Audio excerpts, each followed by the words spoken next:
Canh khoai tím nấu cá rô đồng, món ăn ngày của mẹ.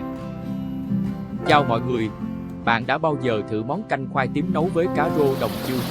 Nếu chưa, thì bạn đang bỏ lỡ một hương vị tuyệt vời đấy.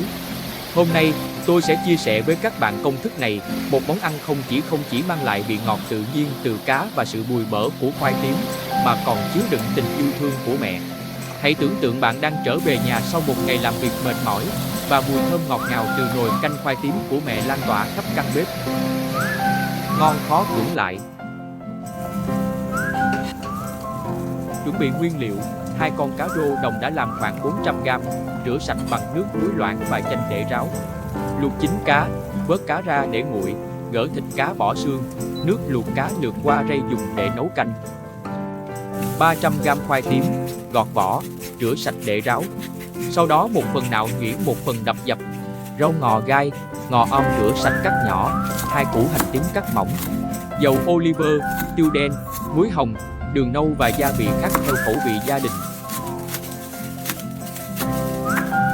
Cách làm: ướp thịt cá rô với hành tím, một ít nước mắm, tiêu trong khoảng 10 phút. Trong một nồi, đun nóng dầu ô liu và phi hành tím cho thơm. Sau đó, cho thịt cá rô vào nồi và xào nhanh cho cá thấm vị.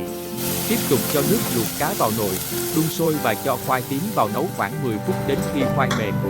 Bạn có thể nêm nếm thêm với ít muối, đường và nước mắm sao cho vừa ăn nếu cần thiết. Xong rắc rau mùi lên trên, tắt bếp. Thưởng thức: múc canh ra tô, thêm rau mùi, rắc một ít tiêu lên trên để tăng hương vị. Vậy là chúng ta đã hoàn thành món canh khoai tím nấu cá rô đồng, một món ăn không chỉ ngon miệng mà còn là liều thuốc tinh thần sau những ngày làm việc căng thẳng. Mỗi khi thưởng thức món này, tôi luôn cảm thấy như được quay trở về những ngày thơ ấu, khi mọi phiền muộn tan biến trong bữa cơm ấm áp bên gia đình. Hãy cùng nhau thưởng thức món canh khoai tím nấu với thịt cá rô đồng và dành tặng những lời cảm ơn chân thành nhất đến mẹ, người phụ nữ tuyệt vời nhất trong cuộc đời mỗi chúng ta. Hẹn gặp lại trong những bài viết tiếp theo, nơi mà chúng ta sẽ tiếp tục khám phá những món ăn ngon lành và đầy ắp kỷ niệm. Chúc mọi người có những bữa cơm thật ngon miệng và vui vẻ bên gia đình.